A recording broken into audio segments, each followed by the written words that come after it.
Donc voilà.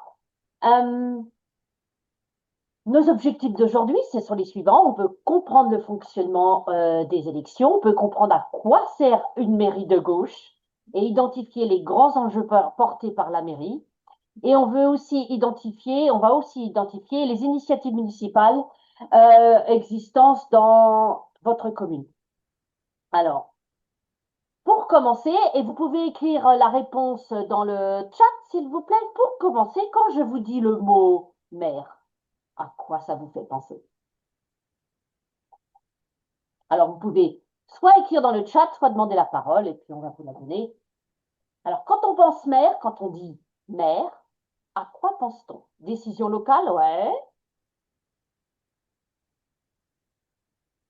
Ville, municipalité, très bien. Gestion de la ville, tout à fait. Représentant des habitants, très très très bien. Aux commandes de la ville, oui, on espère. On espère. Euh, la personnification de l'autorité locale, oui, c'est vrai que le maire peut jouer cette espèce de rôle d'arbitre, des trucs comme ça. Donc très bien, très très bien tout ça. Voilà. Alors, pour continuer la conversation sur cette petite question, merci pour vos interventions, c'était très bien. Alors, pour continuer la conversation sur cette sur le maire, alors sachez que nous aimons nos maires, nous aimons nos maires. 69% des Français continuent d'accorder leur confiance au maire, un élu en première ligne, qui ne cesse d'apparaître comme une balise dans un océan de défiance, et ce depuis une dizaine d'années. 73% des citoyens estiment que la municipalité a accompli depuis 2020 un bon travail, dont 12% l'estiment même excellent. 30% des Français, par contre, disent faire confiance au gouvernement et aux députés. Uniquement 30, 73 pour comment les maires. On peut voir quand même qu'il y a une énorme différence. Et puis, eh bien, certains voient les municipales comme un rempart démocratique et un levier d'action, parce qu'il y a de nombreuses prérogatives, malgré des moyens limités. Donc, c'est vrai qu'au niveau local, il y a quand même des choses qu'on peut faire. Ça dépend un peu de la dimension de votre ville, mais néanmoins. Et puis alors, plus important, de mon point de vue, c'est que le Rassemblement national a fait du municipal une élection clé, un tremplin pour les présidentielles et le Sénat. À un an de la présidentielle, c'est aussi un test politique pour la gauche et pour les forces démocratiques. Et puis, pour répéter ça, le Sénat est élu par les grands électeurs et selon comment le site du gouvernement français, les élections sénatoriales, c'est-à-dire la moitié des sénateurs, les élections tout au mois de septembre. Donc, ça vient extrêmement rapidement après. Alors, le fonctionnement des élections, passons là-dessus, voyons comment ça se passe.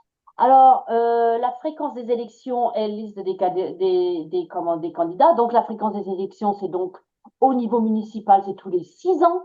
Et c'est l'élection de l'ensemble du conseil municipal, contrairement au Sénat. Le maire est ensuite élu parmi les conseillers municipaux lors de la première séance du conseil. Alors, pour être élu, il faut se présenter des listes. Les listes présentent sur des listes complètes dans les communes de plus de 1000 habitants. Ça, c'est important. Chaque liste défend un programme local, urbanisme, école, environnement, etc. Le mode de scrutin dépend de la taille de la commune. Encore une fois, il y a beaucoup de communes qui sont en dessous des 1000 habitants. Pour les communes de moins de 1000 habitants, le scrutin de liste paritaire à la proportionnelle a 2 tours. Alors, alors 2 listes, il faut donc une liste, et comme j'ai dit précédemment, une liste complète. Euh, à la proportionnelle, donc oui, c'est en fonction du résultat que vous avez, vous allez être représenté de façon différente dans le conseil municipal. Et enfin, paritaire, ça veut dire qu'il doit avoir un nombre égal de femmes et d'hommes sur cette liste, à 2 tours. Les électeurs ne peuvent plus panacher, rayer ou ajouter des noms. Avant, dans les petites communes de moins d'habitants, on pouvait panacher. Maintenant, depuis la loi de 2025, c'est terminé et les candidats ayant obtenu le plus de voix sont élus. Et est-ce que c'est clair pour tout le monde ou vous avez des questions par rapport à ça? N'hésitez pas, hein. Si vous avez des questions, n'hésitez pas à les mettre dans le chat et Maryse vous répondra aussi. Donc là, c'est une partie qui peut sembler un petit peu, hum, c'est un peu descendu Compliqué. parce que voilà, on vous explique comment fonctionnent les élections, mais c'est aussi important de, quand on s'engage et on se mobilise pour des élections, de savoir comment elles fonctionnent. Comme ça, on peut répondre à des questions et même soi-même savoir exactement bah, le fonctionnement. Je trouve ça chouette de vous donner ces informations. Oui, comme demande Frédéric, et c'est une très bonne question, et c'est vraiment un changement par rapport à depuis 1900, depuis 2025. La loi a été modifiée en 2025. Et oui, Frédéric, maintenant, il va falloir avoir des listes complètes. Cela dit, des listes complètes, ça va être pour des petits villages de moins de 1000 habitants, donc ça varie en fonction du nombre de conseillers municipaux qu'il y a à la mairie aussi. Donc, en fait, c'est pas des grands conseils municipaux. Mais théoriquement, oui, pas théoriquement, pratiquement, il faut une liste complète. Alors, je pense il va y avoir un slide plus tard qui va montrer combien il faut de liste complète, combien il faut de personnes sur la liste complète dans les communes de moins de 1000 habitants en fonction du nombre d'habitants dans cette commune. Alors, pour les communes de plus de 1000 habitants, ben, ça n'a pas changé par rapport à avant. Le ski train de Listre a deux tours paritaires avec prime majoritaire 50%. Le premier tour, si une liste obtient plus de 50%, elle gagne directement. Autrement, il y a un second tour. Et si vous faites, et comme on va voir, si pour le second tour, vous devez faire au moins 10% pour le premier tour pour pouvoir être qualifié pour le deuxième tour. Et vous pouvez faire des fusions de listes avec les listes qui ont obtenu au moins 5%. La liste arrivée en tête obtient la prime majoritaire 50%. C'est-à-dire que même si vous n'avez pas obtenu 50% des suffrages au deuxième tour, vous allez quand même être majoritaire parce que vous êtes les premiers. Votre liste est la première. La répartition des sièges au conseil municipal, donc la liste gagnante reçoit la moitié des sièges, et puis l'autre moitié est répartie à la proportionnelle entre les listes ayant obtenu au moins 5% des voix, y compris la liste gagnante. Cela permet d'assurer à la fois une majorité stable et une représentation pluraliste. Répartition des sièges au conseil. Exemple, donc s'il y a 29 sièges à pourvoir, la liste gagnante obtient 15 sièges avec la prime. Les 14 restants sont répartis proportionnellement entre les listes ayant franchi 5%. Voilà, comme exemple. Alors, les conseillers élisent la semaine qui suit l'élection. Alors ça, c'est très important aussi. C'est la première réunion. C'est pendant la première réunion qu'il doit avoir l'élection du maire et des adjoints.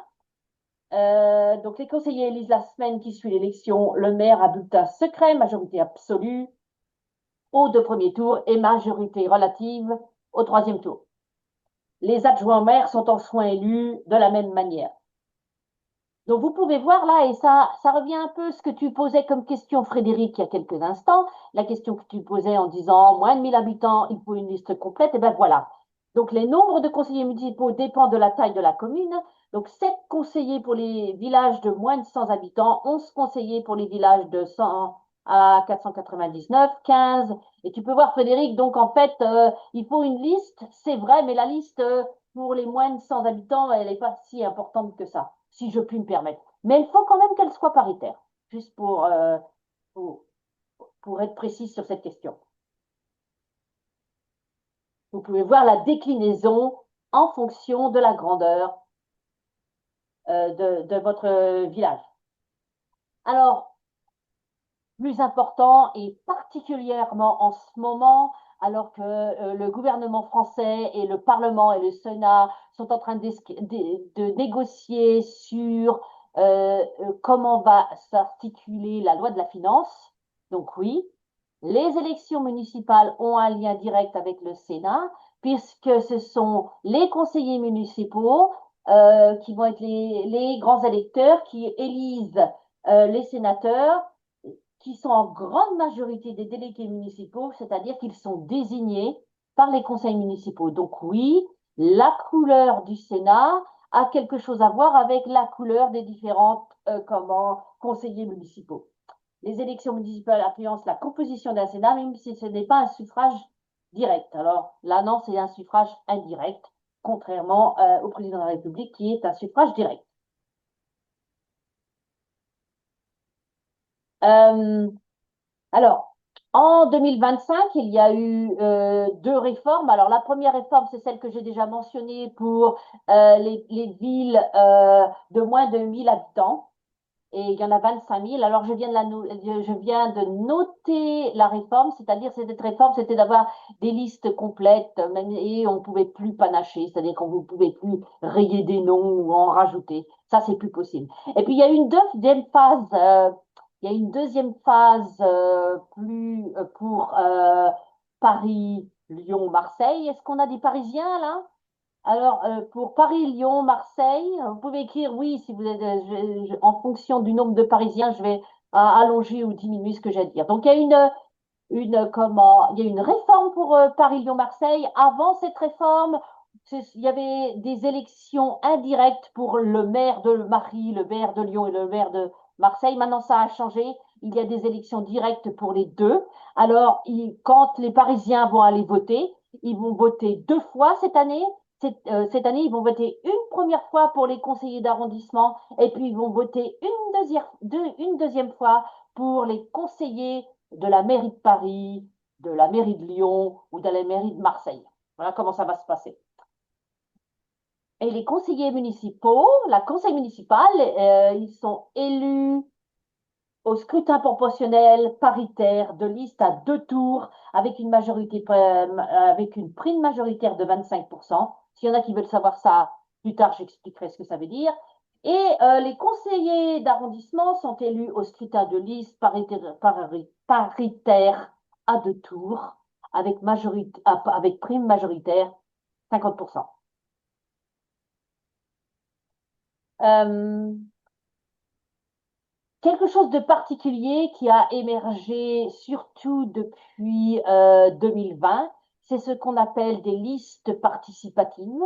Et c'est un très grand succès. Les listes participatives sont un très grand succès. Qu'est-ce qu'une liste participative? C'était des listes de candidats aux élections municipales avec un mode de fonctionnement collaboratif et inclusif. Deuxième partie de ça, encore plus important, comment la liste participative, ceux qui participent à cette liste, co-construit un projet avec les habitants plutôt que d'imposer un programme descendant depuis un seul parti ou leader. Donc ça, en fait, c'est un peu quelque chose qui remonte au lieu de quelque chose qui descende. Alors, comment ça fonctionne? Ça fonctionne de façon horizontale. C'est généralement inspiré de l'holacratie, mais il y a d'autres modèles. Et dans cette holacratie, les rôles sont distribués en fonction des compétences et des envies plutôt que selon une hiérarchie stricte. Et les décisions souvent sont prises par consentement ou zéro objection plutôt que par vote majoritaire. Zéro objection, c'est que personne ne se lève en disant non, non, non, moi je ne veux surtout pas ça.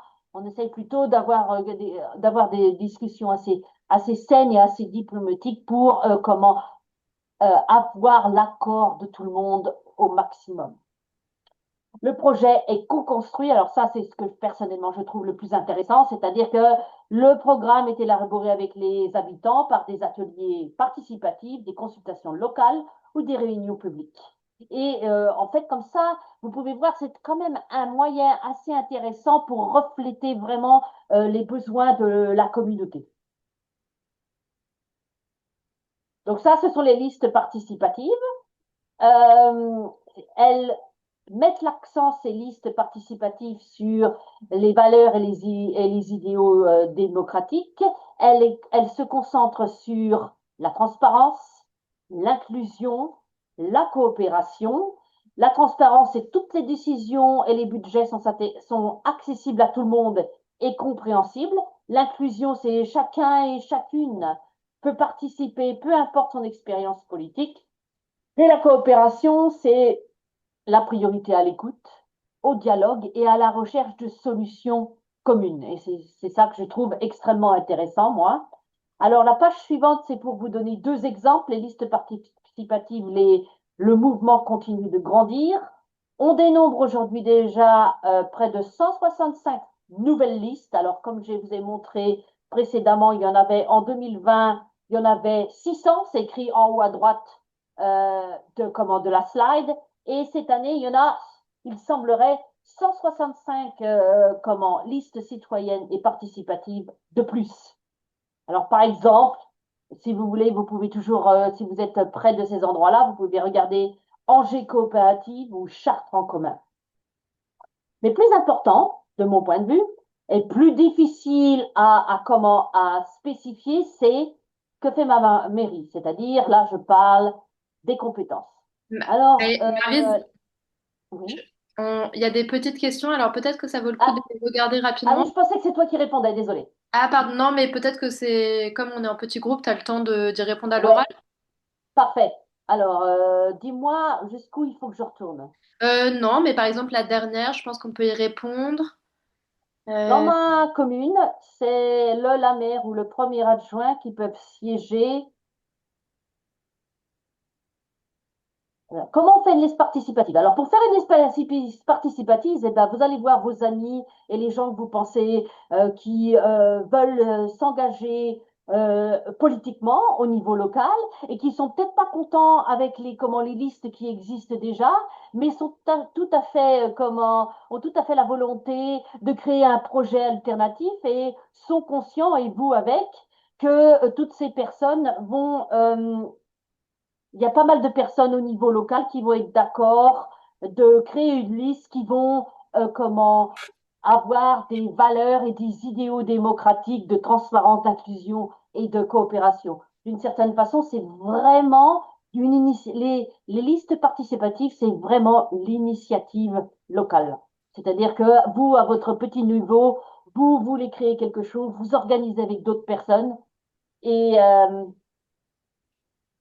vous voulez créer un projet alternatif et vous utilisez cette opportunité pour rencontrer des gens et pour créer un projet. Je pense pas, je sais que une liste participative, c'est ça. Donc, c'est vous et ceux que vous connaissez, ceux que vous pensez vont bien partager vos idéaux et vos valeurs. Ah oui, merci, j'avais oublié, c'était communauté de communes. Merci, Evelyne, j'avais oublié. Je savais ce que ça veut dire, mais merci de me rappeler. Alors, comment éviter la confusion entre liste participative et pas d'organisation? Et pas d'organisation, qu'est-ce que vous voulez dire? Pas liste participative, généralement, ils vont le dire. Ils vont dire, oh voilà, on a décidé ça. Ils vont me dire, vous voir aussi, parce qu'ils vont avoir une forme d'organisation et de décision sur le projet qui va être totalement différente des autres. Parce qu'en fait, ils vont venir vous voir pour vous demander ce que vous voulez pour la ville et pour vous demander si vous voulez euh, participer développer un projet. C'est ça qui va vous dire que c'est une liste participative, parce qu'ils vont vous demander de participer, en fait. Ça a l'air bénin et un peu simplistique ce que je raconte, mais c'est ça. Ils vont venir vous voir et vous dire, bah, qu'est-ce que vous voudriez qu'on fasse pour la commune? Pour revenir sur ce que vient de dire Samia, la liste citoyenne ou liste participative, c'est la même chose. Simplement certains utilisent un vocabulaire différent.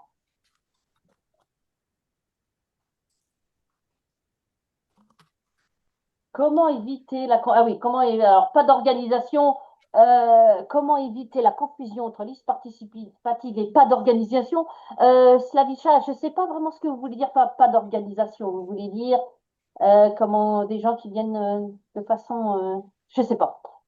Donc, si vous vouliez bien me donner un petit peu plus d'informations, ce serait bien. Bon, oui, bonjour et merci d'avoir pris Ah, ma ben, question. j'en prie. Euh, En fait, je participe à une liste où on a justement ce côté très inclusif, on veut discuter avec les citoyens. Je suis dans une liste avec à la fois des citoyens et des gens du parti.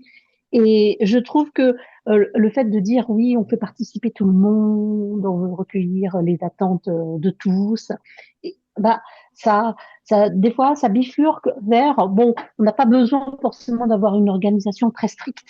Pas forcément dans la prise de décision, mais une organisation en définissant des rôles et des compétences précises et attribuer ce rôle à une personne de la liste.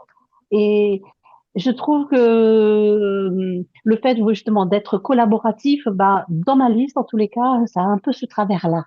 Et j'ai du mal, je sais pas comment lutter contre ça, parce que une bonne organisation est absolument essentielle pour avancer et pour gagner.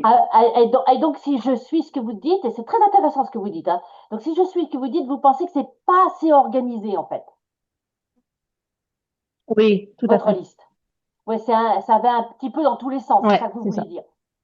Je crois D'accord. Eh que, bien, alors, je sais C'est peut-être ça, c'est ça, peut-être c'est que, ça. peut-être qu'il faudrait que on vous mette en relation avec d'autres listes participatives et que vous pourriez apprendre comment ils essayent de mettre un petit peu plus d'ordre dans Mm. leur organisation. Ah oui, ouais. Je vois que sur la slide, il y a une cartographie des listes participatives et je vais peut-être me rapprocher d'eux, effectivement. ouais, Oui, pour voir, c'est une très bonne idée parce que comme ça, vous pourriez voir comment les autres font. Peut-être qu'ils font Ouais, exactement comme ouais, vous et ils essayent quand même d'avancer. Ou alors ils ont des procédés, en fait, des procédures. ouais. ouais, justement, j'allais dire, j'ai envoyé alors, bah, du coup, là, c'est Action Commune qui fait ça. C'est une boîte à outils avec pas mal, je pense, d'outils, d'ateliers, enfin, d'espaces de réflexion pour accompagner les listes. Et alors, je pense pas que ce soit le seul organisme à le faire. Je crois qu'il y a aussi Fréquence Commune. Donc, je pense qu'il y a énormément de ressources en ligne pour accompagner les listes participatives Ouais. qui se lancent à s'organiser. Et je pense que c'est pas incompatible d'avoir une liste participative qui soit inclusive, mais qui soit aussi organisée. Donc, je pense qu'il faut vraiment regarder ce qui existe parce qu'il y a déjà beaucoup de D'accord, choses qui sont déjà faites. Et comme ça, d'accord, je sais pas si nous on peut, enfin, c'est pas forcément le lieu de la formation d'en parler hyper longtemps, mais en tout cas, bah voilà, il y a les fréquences communes aussi le lien est en. d'accord. Ok, ok, je vais regarder ça. Merci beaucoup. Et peut-être que tu Et de peux avancer sur, là-dessus. désolée, et comment ça vit ça? Je ne sais pas vraiment comment dire votre nom et je ne veux pas le massacrer, mais peut-être qu'en fait, ouais, il doit y avoir il y a toujours des difficultés d'organisation, c'est un fait qui est indéniable, ça. Mais je pense qu'il y a beaucoup d'autres listes participatives qui doivent être un peu comme vous, qui doivent être un peu confus sur comment bien organiser ça pour avoir des procédés de prise de décision qui sont un peu plus rapides. Je suis sûre qu'il n'y a pas que vous qui ayez ces problèmes. Mais pour Ouais. revenir sur la question, mais pour revenir sur la question, quelle est la différence entre une liste participative ou citoyenne ou une liste qui n'est pas participative? Sur le slide que vous avez en ce moment en plein écran, si vous pouvez lire ce qui est écrit à droite, ils font un peu la différence entre ce qu'est une liste non citoyenne et une liste. La liste n'est pas citoyenne et participative, si, c'est la partie droite du tableau. Et puis, elle atteint l'idéal démocratique si, et ça, c'est la partie droite du tableau. Donc, la partie gauche du tableau, c'est pas citoyenne. La partie droite, c'est un peu mieux au niveau de la citoyenneté, de la participation. Donc, vous pouvez voir que le premier chose, c'est écrit, si vous pouvez tous lire ce qu'il y a écrit, c'est peut-être un petit peu trop petit, c'est la liste voit la démocratie comme un enjeu parmi d'autres et entend réfléchir une fois élu à la consultation des habitants. Alors ça, c'est pour la liste non participative. Et si vous regardez le deuxième, le programme est élaboré par un groupe restreint de personnes. Là encore, c'est de la liste non participative. Par contre, vous commencez à vous appeler une liste participative ou citoyenne quand la volonté de faire vivre la démocratie est centrale pour la liste et la tête de liste, et le projet politique est co-construit. Donc, si vous co-construit par les habitants en cherchant à faire s'exprimer la plus grande diversité d'opinions possible. Donc, vous pouvez voir déjà là comment on distingue une liste participative citoyenne et une liste non participative citoyenne. Alors, ça peut être une bonne indication. voyez tout ce que je raconte là, vous pouvez lire un petit peu le tableau qui est à droite. Bon, Maryse, on peut pas. On a envoyé le lien. Je pense que les gens pourraient aller regarder ensuite. Mais C'est pas assez grand en fait. ouais, bon, c'était une illustration. Mais après, si ça vous intéresse d'aller regarder en détail, il y a les liens qui ont été envoyés. Ouais. Pour faire la différence entre les deux. Bien. Et- Un- Autre chose à dire, Marie? Non, non, j'allais dire, c'est bon, comme ça, on peut avancer après sur la suite. Parfait. Donc voilà. Donc voilà. Donc on était là. Que fait ma mairie? Ah bon, on était là. Oui, alors, comme vous le savez tous, la France a une particularité, c'est le mot qu'on utilise tous, c'est le millefeuille. Alors le millefeuille, le millefeuille, le millefeuille. Alors vous pouvez voir que la slide qui est en ce moment sur vos écrans représente très bien ça, le millefeuille. Et en plus, il n'y a pas la nation là, mais on pourrait la mettre au-dessus aussi. Donc il y a différents niveaux qu'il faut prendre en compte quand on parle de compétences des communes. Il y a la région, le département, l'intercommunalité, ce que certains appellent, si je me rappelle bien maintenant, c'est Comcom, merci Evelyne, et comment la commune. Alors, bloc communal, c'est l'intercommunalité et la commune. Et dans un tableau, nous avons essayé de regrouper l'ensemble des compétences par commune, département et région. Alors, l'idée politique, c'est que chaque niveau une compétence différente. Donc, la commune, c'est pour agir sur la vie quotidienne des gens. Le département, c'est la solidarité sociale et territoriale.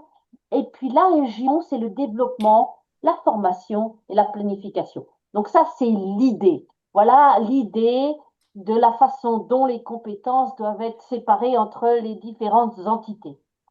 Dans les termes, on va regarder plus précisément ce qui nous concerne en ce moment, c'est la commune. Et alors, je vous rappelle qu'en France, il y a 36 786 communes, ce qui est énorme. Et au niveau des communes, voilà les différentes compétences. Alors, l'urbanisme, le plan local d'urbanisme, c'est ça que je voulais dire, le plan local d'urbanisme et les permis de construire. Donc, sur votre commune, si quelqu'un veut construire une maison neuve et il va falloir qu'il se réfère au plan local d'urbanisme pour savoir si, en fait, parce qu'il ne va pas avoir le droit d'avoir un permis de conduire, c'est si c'est sur des terres agricoles. Donc voilà, le plan local d'urbanisme nous donne la limite entre ce qui est construisable et ce qui ne l'est pas, parce que c'est plus des terres agricoles. Donc voilà ce que va faire au niveau local la commune et elle va vous donner votre permis de construire. Les services, l'eau, l'assainissement, les déchets, l'éclairage, la voirie, l'éducation, les écoles maternelles et primaires, alors particulièrement les bâtiments, la cantine, les garderies, très important, l'action sociale, les aides locales via le CCAS, culture et sport, alors la bibliothèque, la médiathèque, parce que c'est très à la mode en ce moment de construire des médiathèques dans les petites communes, les équipements sportifs, les associations, la sécurité, alors là c'est la police municipale, la salubrité, la tranquillité publique, et puis les états civils. Alors l'état civil, naissance, mariage, décès, moi qui habite à côté de la mairie du 11e, et voilà, tous les jours, ça passe comme ça, il y a pas mal de monde à se marier. C'est parce que c'est une des compétences de la mairie du 11e arrondissement, c'est l'état civil. Euh, mais comme Evelyne voulait bien noter un moment, il y a les Comcom. Alors, parce que en fait, les communes généralement, les communes, désolé, les communes généralement se mettent ensemble pour pour mettre en place leurs compétences. Et donc, quand plusieurs communes se regroupent, les intercos, les intercommunalités. Alors, qu'est-ce qu'une intercommunalité? C'est le regroupement de plusieurs communes pour gérer des compétences communes. Objectif, mutualiser les ressources et simplifier la gestion. Et la loi NOTRe de 2015 on a même rajouté sur ces questions. Elle renforce le rôle des intercommunalités. Je ne sais pas si je vais un jour être capable de dire le mot intercommunalité et clarifier le partage des compétences entre communes et métropoles. En pratique, certaines décisions s'éloignent des habitants. C'est un peu le problème, c'est-à-dire que naturellement, si c'est décidé au niveau intercommunal, c'est un peu plus loin des habitants. Ça c'est indéniable. Et puis, les métropoles. Alors, les métropoles sont une forme aussi d'intercommunalité. Ça dépend desquelles, mais en France, il existe différents types d'intercommunalité. La commune des communes, petite commune rurale, communauté d'agglomération, villes moyennes et leur périphérie, communauté urbaine, grande ville et leur territoire, pardon, et métropole, grande agglomération avec des compétences élargies. Alors, par exemple, je sais qu'il y a la métropole qui s'appelle Aix-Marseille. Il y a la métropole aussi qui s'appelle Grenoble-Alpes. Alors là, Grenoble-Alpes, c'est une vraie métropole administrativement. Donc, c'est aussi un type d'intercommunalité. Et là encore, c'est pour regrouper les compétences, mutualiser les ressources. Et c'est particulièrement bien, de mon point de vue, pour les transports publics. Parce que comme ça, ils peuvent avoir une plus grosse vue d'ensemble pour les transports publics. La commune au cœur de la vie locale. Alors la commune, voilà, c'est pour répéter un peu ce que j'ai dit, mais c'est comment, en fait, parce qu'après vous allez avoir un petit test et puis on va voir comment vous avez bien retenu tout ça. Donc c'est bien pour ça que je fais ça maintenant. Alors la commune, pour répéter, la commune, la vie quotidienne, alors l'eau, l'assainissement, les déchets, la voirie, l'éclairage, vous voyez tout dont je parle à ce moment-là. L'éducation, l'école maternelle et primaire, bâtiments, cantines, garderies, l'urbanisme, le plan local d'urbanisme, permis de conduire, culture, bibliothèque, équipement sportif, association, action sociale, CCAS, aide locale et sécurité, état civil, police municipale, mariage, naissance, décès. On est tous bien là? On est tous bien, on sait tous ce que fait le maire. On peut donc s'entraîner. Ou la, Voilà, on s'entraîne. Maryse, ou la mère. Ou la mer. Moi, j'ai dit le mer. Mais il faut qu'on modifie les slides parce qu'on a écrit le partout, ça ne va pas du tout. Oh oui, merde, c'est parfaitement inacceptable. Tu as tout à fait raison, Marie. Bien dit, Marie. Non, non, mais bien dit, parfait. Ok, je vais revérifier. Encore une fois. Alors, on s'entraîne. Associer chaque situation à la bonne collectivité. Alors, voilà comment on peut faire ça. Vous pouvez mettre dans le chat, le meeting chat, vous pouvez mettre question 1, réponse blabla, question 2, réponse blabla, question 3, réponse blabla. Puis après, la slide suivante nous donnera les réponses. Et si vous avez toujours des questions, n'hésitez pas. Lyon, c'est une CTU. Oui, Samia, ça doit être ça en fait. Et oui, il me semble que c'est la métropole Aix-Marseille. Oui, ça s'appelle Métropole Aix-Marseille qui gère la voirie à Marseille. Oui, parce que pour les grands travaux, c'est généralement la métropole qui s'en occupe. Euh, Peut-être qu'on allez, peut lire un petit peu les titres et comme ça vous pouvez écrire les réponses et après on affichera les ouais. réponses dans la slide d'après. Alors, les parents d'élèves réclament des repas végétariens à la cantine de l'école primaire. Et donc la plupart des gens ont écrit mairie, donc on verra si c'est ça. Alors Ensuite, oui, hein, mairie, ouais, le mairie, mairie, bâtiment. est-ce que c'est la mairie? Et le Le bâtiment. bâtiment du collège a besoin d'être rénové. Les fenêtres sont à changer. Et donc Numéro 2, on a eu plusieurs départements. ouais. Ok. Ensuite, Une nouvelle filière de formation en énergie renouvelable ouvre dans un lycée technique. Alors ça, c'est 3. là, on a eu la région. Oui, alors Evelyne et Samia mettent région, on verra, on verra. de nouveaux trains régionaux sont mis en service entre Marseille et Avignon. 4 régions. Ok. Euh, ouais, ouais, ouais, très bien. 5. Un promoteur veut construire un immeuble, mais le projet doit respecter le plan d'urbanisme. Ah, ça, on en a parlé.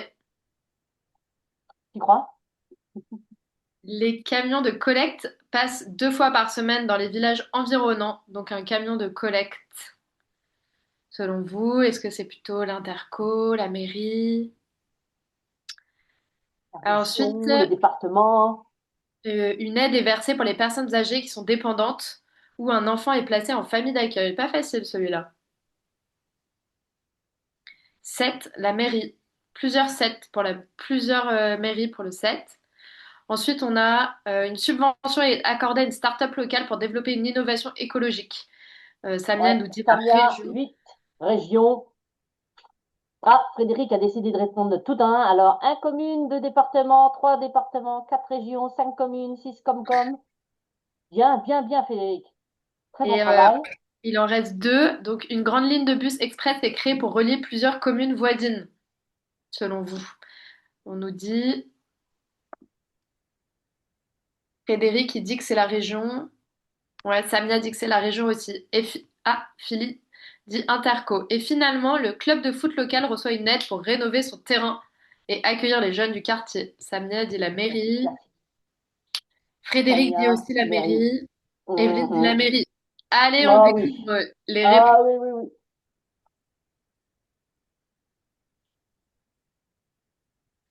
Bien les réponses. Bien. Vous avez bien suivi. Vous êtes super. Franchement, il y avait pas mal de trucs justes. Ah oui, exactement. Hein, c'est ce que je dis. Hein. Ah ouais, Ouais. c'est super. Du coup, on vous laisse le temps de regarder pour voir. Vous digérez la truc, oui. Donc Henri, il avait dit commune, département. On va faire c'est un bingo. Tu sais, commune, département, région. Ah si, tac, région, Oui, région, quatre régions. C'est difficile. Hein. métropole, interco pour la 6. Ouais, 7. Ah, Henri, la 7, l'aide versée pour les personnes âgées, c'était au niveau du département. C'est celle-ci, je la trouvais pas moins évidente.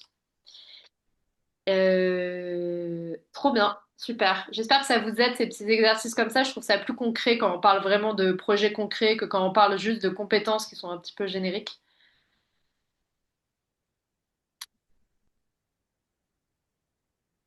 Ouais, super, Frédéric. Ouais.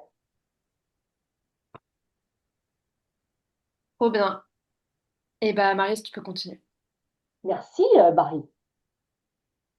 Ok, alors, bien que on vous ait fait un petit test où d'une certaine façon, les différentes compétences étaient bien distinctes, en fait, il y a l'aspect, la taille de la commune, là, joue un rôle. Donc, le tableau que je suis en train de vous soumettre en ce moment, eh bien, enfin, dépendant de la taille de votre commune, eh bien, comment l'étendue, pour dire ça dans d'autres, l'étendue des compétences va être soit réduite ou un peu plus large.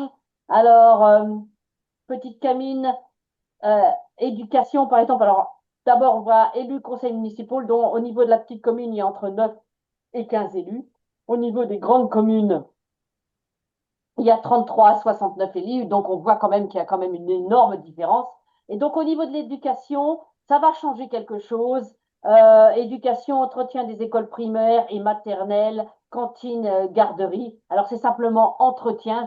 J'aimerais que quand même vous notiez comment le vocabulaire qui est utilisé. Et pour les grandes communes, eh ben, c'est la même chose, mais plus la gestion de collèges, activités périscolaires, projets éducatifs et plus ambitieux, juste pour être clair.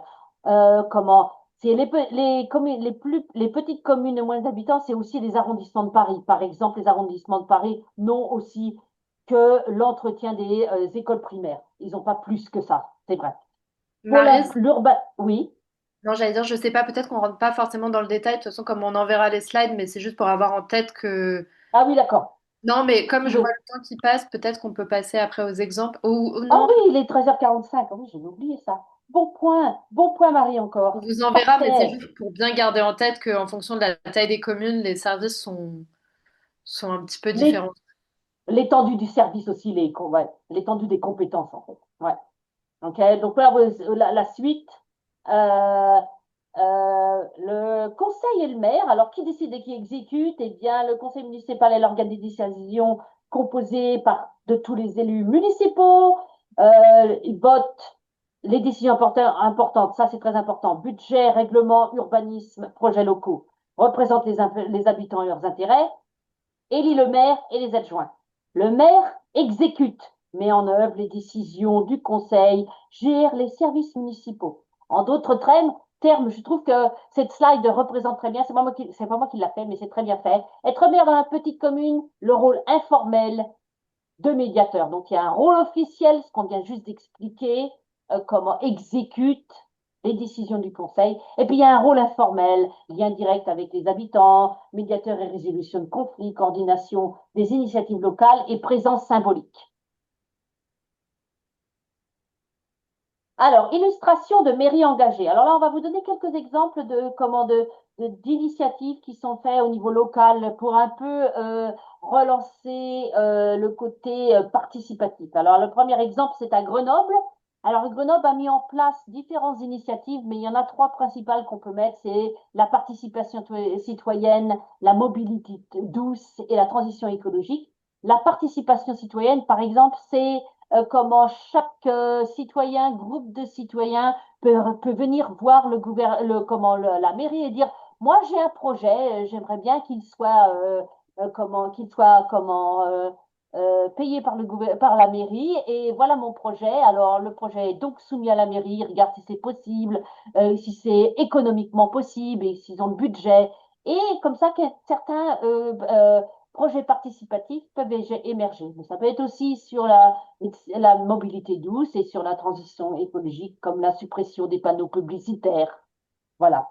Autre initiative, moi, Sartou, c'est la commune pionnière en autonomie alimentaire. Alors, cette commune a acheté des terres agricoles municipales et a employé une personne pour y faire pousser des choux et tout ça.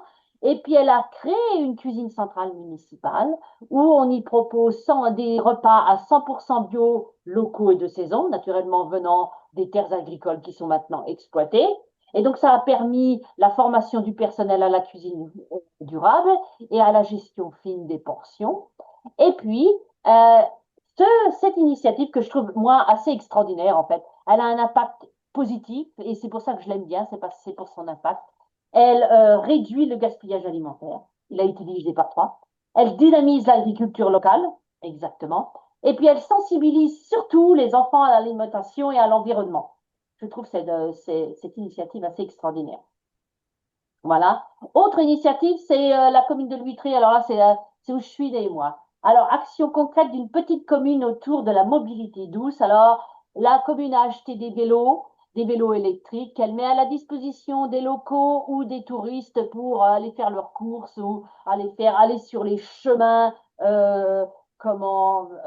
pour vélo, pour aller se promener. Et donc, vous pouvez avoir accès quand vous voulez, comme vous voulez. Et donc, c'est un prestataire local qui s'occupe de l'entretien et de la réservation des vélos. Donc, autre initiative locale. Et puis une troisième, c'est à Rennes, c'est l'expérimentation du loyer unique. Et cette initiative avait pour objectif de renforcer la mixité sociale dans les logements sociaux. Le principe, c'était qu'un même loyer pour un même type de logement, quel que soit l'endroit où ils vivaient dans Rennes. Et il y a eu des impacts positifs. Ça a donné aux ménages le choix réel de leur lieu de vie. Ça réduit les écarts entre les quartiers prisés et les quartiers populaires. Et ça a adapté aussi les loyers au niveau des APL, les aides au logement. OK? Et vous, que répondriez-vous? Alors, il y a pas mal, dans la vie de tous les jours, il y a pas mal d'objections pour lesquelles les gens vont trouver des bonnes raisons de ne pas s'engager dans les élections municipales ou plus loin sur une liste municipale. Eh bien voilà, c'est un espèce d'aide pour voir les genres de réponses que vous pouvez donner à ceux qui ont des objections. Ah, par exemple, de toute façon, la mairie fait ce qu'elle veut, notre avis ne compte pas. Eh bien, les listes participatives montrent qu'on peut co-construire un budget municipal avec les habitants. À Saillant ou Poitiers, les citoyens citoyennes participent aux décisions locales via des conseils participatifs. Autre objection, les élus pensent qu'au centre-ville, jamais au village autour. Eh ben, par exemple, ce que je vous montrais tout à l'heure à Grenoble contredit un peu cette objection. Certaines communes ont mis en place des budgets participatifs par quartier ou hameau pour que chaque territoire décide de ses priorités. Autre objection, les écolos, c'est que pour les bobos. Alors, des villes comme Moinsartou montrent que l'écologie peut être sociale et concrète et vraiment au niveau très local, en fait, avec la 100% bio à la cantine intermunicipale, emplois locaux, super important. Et puis, autre objection qu'on peut entendre, les jeunes, on s'en fiche, ils ne votent même pas. Des villes ont créé des conseils citoyens jeunes ou des espaces de codécision pour impliquer la jeunesse dans des projets municipaux. Ah oui, quelqu'un est en train de parler de l'eau sans Goël. Ah oui, l'eau sans Goël est considérée en France comme la ville la plus avancée en matière de transition écologique. C'est très intéressant. Merci Samia de nous rappeler ça. C'est très très intéressant le travail qu'ils y font. Surtout, c'est dans un endroit qui est assez pauvre en fait. Et non, c'est super. Voilà. Donc ça s'appelle l'eau sans Goël. Je ne sais même pas si je prononce ça proprement. C'est dans le nord. C'est à côte. Je ne sais plus exactement où, mais je sais que c'est dans le nord. Voilà. Alors vous, que répondriez-vous à ces objections?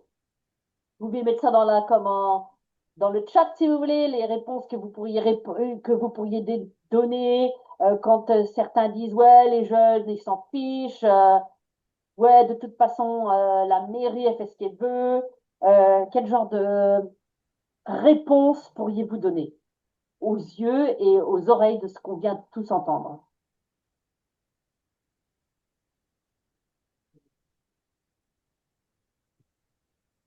Bon, après, on a pas mal regardé. Je sais pas si cette slide, elle devait pas arriver avant Avant quoi? celle que tu viens de présenter, mais c'est pas grave, Ah, ok. peut-être pas. Non, moi, je sais pas, hein. Je veux dire merci Samia pour la chose sur le covoiturage dans le Vercors et la métropole de Grenoble. Merci pour ça, ça a l'air très intéressant. Parce que je pense que comme on a déjà donné les réponses, Maryse, on Ah peut. oui, c'est vrai, hein. Oui, alors je ne sais pas qui c'est qui a fait ça, c'est pas moi. Enfin, voilà, voilà, très bien. Mais Euh, non, mais c'est vrai il y a d'autres réponses, il y a d'autres choses en tout cas mm, qu'on peut regarder.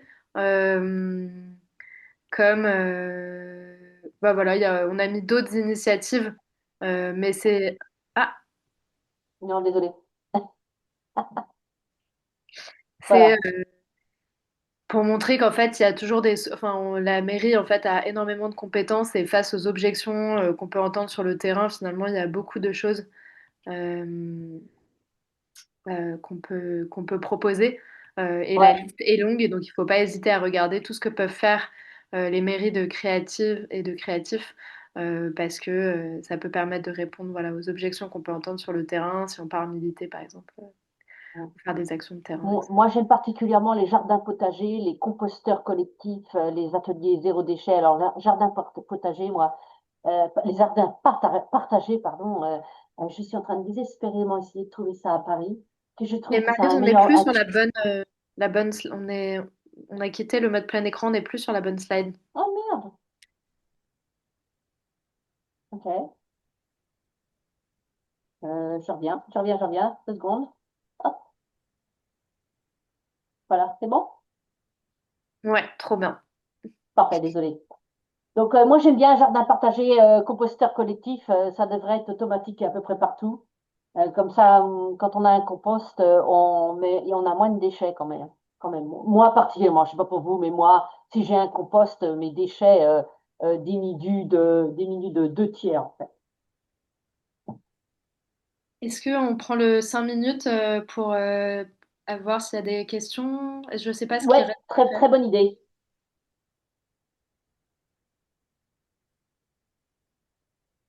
Et il Ah, reste, qu'est-ce qu'il reste? très bonne question, Evelyne. Marie, tu peux répondre peut-être? Par quel média peut-on annoncer un conseil participatif afin d'avoir un maximum de participants? Hmm, c'est une bonne question. Je ne sais pas si j'ai la réponse. Ouais, radio, c'est vrai. Oui, une radio locale, très bien, Mia.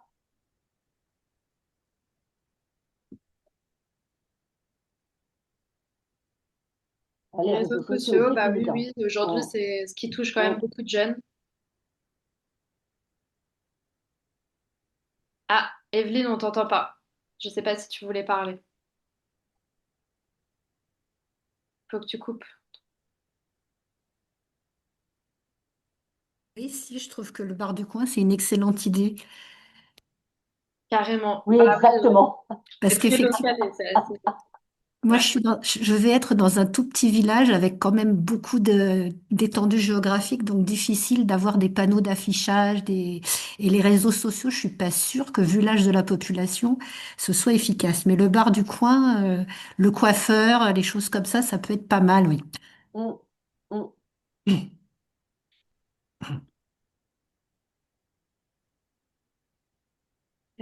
Est-ce que Marie, il y restait des slides après ça ou pas? Euh, Non, il y a non, mais alors simplement tu peux les... revenir. Je veux bien que tu passes à la dernière, à la toute dernière sur les prochaines actions. Ah oui. Euh, et Désolé que je peux t'interrompre. Le tract porte-à-porte aussi, parce que je suis sûre que Evelyne, vous connaissez quand même pas mal de monde au niveau local. Et si vous voulez, ah non, pas d'accord. Mais si vous voulez une liste participative, c'est parce que vous n'êtes pas forcément très contente par ce qui se passe au niveau local. Alors peut-être qu'il n'y a pas que vous, en fait, hein. Voilà, Marie, merci. euh, et bah, du coup, je vois qu'il reste 2 minutes, donc on peut prendre peut-être une ou deux dernières questions si jamais il y en a, ou des gens qui veulent partager quelque chose.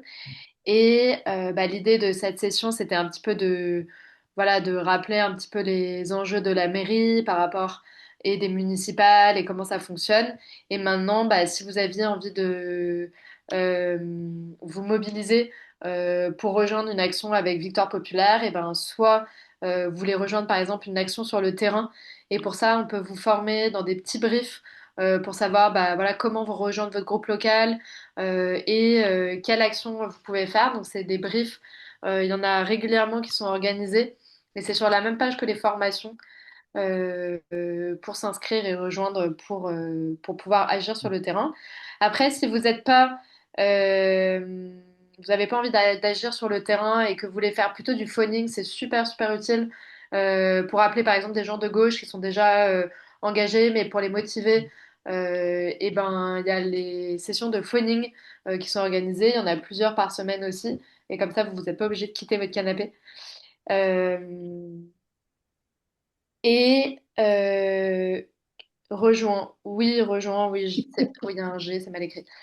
Et ensuite, si tu peux mettre la slide suivante, et ça, c'est la dernière chose, c'est si jamais, enfin, c'est pas si jamais, mais si vous avez envie de contribuer de quelque manière au financement de Victoire Populaire, euh, au financement de Victoire Populaire. Vous pouvez nous faire un don, soit un don ponctuel, soit un don mensuel. Nous, on est financé par, enfin, on est complètement indépendant, on n'est pas financé par les partis, on touche aucun argent de l'État et bah, du coup, on dépend complètement des dons citoyens pour continuer à vivre et organiser ces formations, mais aussi toutes les actions terrain. Et donc, je vous envoie le petit lien si jamais vous avez envie de nous soutenir pour qu'on continue à organiser plein de super formations par la suite. Est-ce que je peux intervenir à la question d'une personne et je Bien sûr, je t'en voudrais... prie. Alors, il y a Azertimo qui a écrit pour les petites communes, j'ai l'impression qu'il y a peu de latitude au niveau du budget. Et là, oui, vous avez d'une certaine façon tout à fait raison. Pour pouvoir proposer des initiatives, eh bien, je suis en train de lire ce livre. Je ne sais pas si vous pouvez le voir. Ça s'appelle L'écologie municipale raconter à celles et ceux qui n'y croyaient pas entre 2020 et 2026. Et dans ce petit bouquin, en fait, il parle de toutes les initiatives au niveau local, malgré, je dirais, la contrainte budgétaire, comme Arzerti le note très bien, et des tas de choses qui ont été mises en place malgré toutes ces contraintes, et qui ont pu avoir des débouchés tout à fait intéressants. Donc, j'ai pas encore fini de lire le bouquin parce que j'ai pas le temps en ce moment, je fais autre chose. Mais c'est pas pour faire la promotion du livre, hein, je ne sais pas du tout ce que je fais. Mais en fait, j'étais assez étonnée, moi, en le lisant, d'apprendre qu'il y avait des tas de gens qui avaient fait des tas d'initiatives au niveau local. Voilà. Marie, Et c'est à vous êtes toi. tellement ponctuel, il est 14h01, c'est magnifique. Et du coup, merci beaucoup à toutes et à tous pour votre participation. J'espère que c'était utile. Vous recevrez. Du coup, c'est assez dense, mais en même temps, comme vous aurez ensuite le support, vous pourrez le relire et réécouter la formation. Et bah, je vous souhaite une super après-midi et une bonne préparation des municipales. Merci beaucoup. Bon après-midi et merci énormément, Maryse. Merci. Au revoir. Au revoir.